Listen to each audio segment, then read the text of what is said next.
Le 4 janvier dernier restera gravé à jamais dans la mémoire collective du quartier de Cœur Mbaye Fall.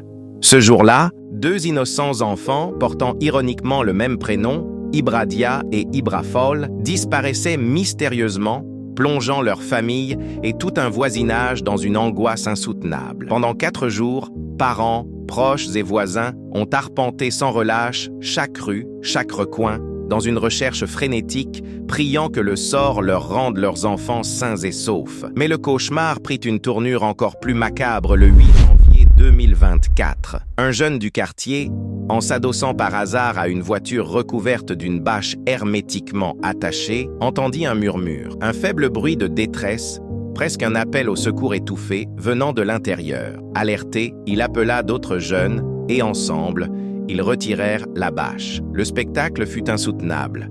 Derrière la vitre, un petit visage, 2 petites mains collées au carreau, l'un des enfants prisonniers de cette voiture transformé en cercueil. Le véhicule appartenait à un homme bien connu du quartier, Badou Pouye, charlatan de son état. C'est lui-même, selon les témoins, qui avait pris le soin de garer la voiture et de la bâcher soigneusement avant de rentrer chez lui, à quelques pas du drame. Pris de panique et de désespoir, les jeunes voulurent briser la vitre pour sauver les enfants. Mais un vieux sage du quartier insista d'abord pour appeler le propriétaire. Contacté par téléphone, Badou Pouye opposa un refus catégorique. Prétextant un deuil, il déclara froidement qu'il ne pouvait venir. Un refus qui, à lui seul, aurait dû lui valoir une inculpation immédiate pour non-assistance à personne en danger, tel que prévu par l'article 49-2 du Code pénal sénégalais. Face à l'urgence, les jeunes brisèrent finalement les vitres.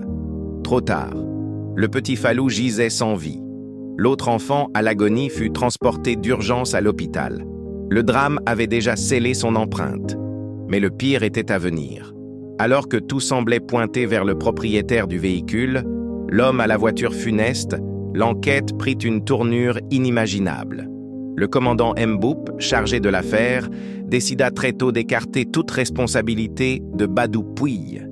Pire encore, il fit arrêter 5 jeunes du quartier, dont une fille, pour des motifs jugés fallacieux.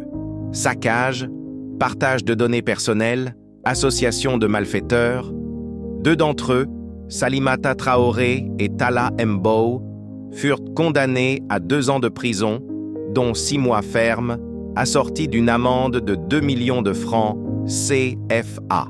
Les autres, dont le fils d'un ancien militaire, croupissent encore dans les geôles, attendant un procès qui tarde. Pendant ce temps, Badou Pouye marche librement, insensible aux regards accusateurs d'un quartier meurtri. Aucune autopsie digne de ce nom n'a été réalisée sur le corps du petit Ibra Fall. On nous a dit que l'état du corps ne le permettait pas, dénonce amer l'oncle des enfants, Baye Mordia. C'est un sacrifice humain, accuse-t-il en larmes. Selon lui, l'enfant n'avait plus ses yeux, et le survivant présentait des déchirures sur ses membres.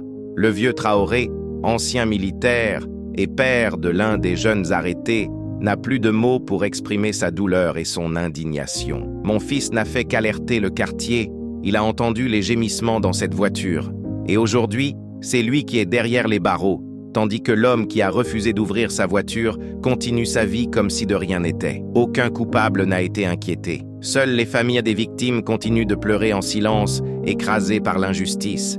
Elles crient à l'État, à la justice, aux avocats, faites la lumière, rendez justice à nos enfants. Mais jusqu'ici, la vérité reste étouffée sous une chape de silence, tandis que l'ombre du charlatan plane toujours sur Cœur Mbaye Fall.